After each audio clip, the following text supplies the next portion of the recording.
Hello అండి, welcome to JJ food world. ఈరోజు ఇంట్లోనే వెనిల్లా ఐస్ క్రీమ్ని ఎలా తయారు చేసుకోవాలో చూద్దాం.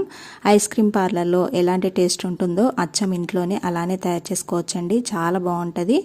ఈ ఐస్ క్రీమ్ని తయారు చేసుకోవడానికి ఎలాంటి క్రీమ్ అయితే అవసరం లేదు, అయినా కూడా మనకు ఐస్ క్రీమ్ అనేది చాలా బాగా వస్తుంది. చూసారు కదా. ఇప్పుడు ఈ ఐస్ క్రీమ్ని ఎలా తయారు చేసుకోవాలో చూద్దాం. దీనికోసం ముందుగా ఒక గిన్నె తీసుకుని అందులోకి 1/2 లీటర్ వరకు చిక్కటి పాలను తీసుకోవాలి. మామూలుగా మనం టీకి పెట్టుకునే పాలు కాకుండా ఇంకొంచెం చిక్కటి పాలను అయితే తీసుకోవాలి. ఇలా పాలైతే పోసుకోవాలి గిన్నెలోకి. మొత్తం కాకుండా ఒక చిన్న కప్పు వరకు ఉంచుకొని పాలు పోసి ఈ గిన్నెను పక్కకు పెట్టుకొని ఇప్పుడు ఇంకొక చిన్న బౌల్ తీసుకొని ఇందులోకి మిగతా పాలు కూడా పోసుకోవాలి. ఇలా పాలు పోసుకున్న తర్వాత దీంట్లో టీ స్పూన్ కంటే కొంచెం పెద్దగా ఉన్న స్పూన్తో 2 స్పూన్ల వరకు కార్న్ఫ్లోర్ వేసుకోవాలి. ఇలా వేసుకొని ఉండలు లేకుండా బాగా కలపాలి.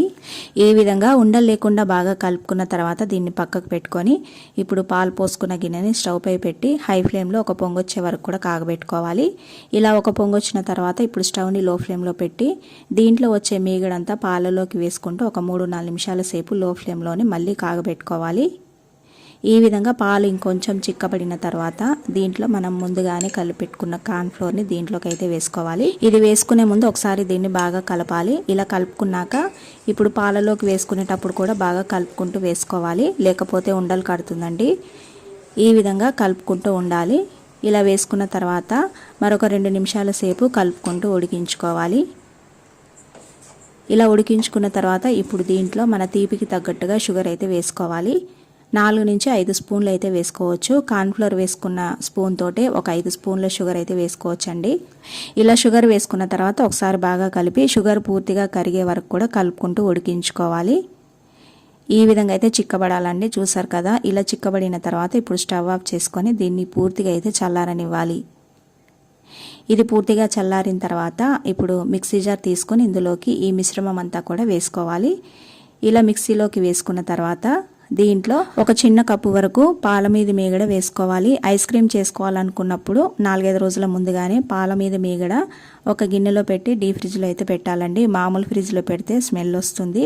డీ ఫ్రిడ్జ్లో అయితే 1-10 రోజుల వరకు ఉంటుంది. ఈ విధంగా ఒక చిన్న కప్పు మీగడ అయితే వేసుకోవాలి. ఇది వేసుకోవడం వల్లనే మనకు ఐస్ క్రీమ్ అనేది చాలా క్రీమీగా వస్తుంది. ఇలా పాల మీగడ వేసుకున్న తర్వాత దీంట్లో ఒక 10 రూపాయలది మిల్క్ పౌడర్ ప్యాకెట్ ఉంటుంది కదా, దాన్ని కూడా వేసుకోవాలి. ఇలా వేసుకున్నాక 1/2 టీ స్పూన్ వరకు వెనిలా ఎసెన్స్ అయితే వేసుకోవాలండి. ఇది తప్పనిసరిగా వేసుకోవాలి. ఇది వేసుకుంటేనే మనకు ఆ ఫ్లేవర్ అనేది వస్తుంది. ఇలా వెనిలా ఎసెన్స్ వేసుకున్నాక మూత పెట్టి దీన్ని మెత్తగా గ్రైండ్ చేసుకోవాలి. ఈ విధంగా బాగా క్రీమీగా అయితే గ్రైండ్ చేసుకోవాలి. ఇలా గ్రైండ్ చేసుకున్న దాన్ని ఒక స్టీల్ బాక్స్లోకి వేసి మూత పెట్టి 6 గంటల సేపు డీ ఫ్రిడ్జ్లో అయితే ఉంచుకోవాలి. 6 గంటల తర్వాత మళ్ళీ ఒకసారి తీసి చూసుకోవాలండి. కొంచెం బరుసుగా ఉంటుంది.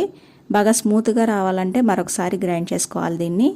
దీన్నంతా కూడా మరొకసారి మిక్సీ జార్లోకి వేసుకొని మరొకసారి 1/2 నిమిషం పాటు గ్రైండ్ చేసుకోవాలి.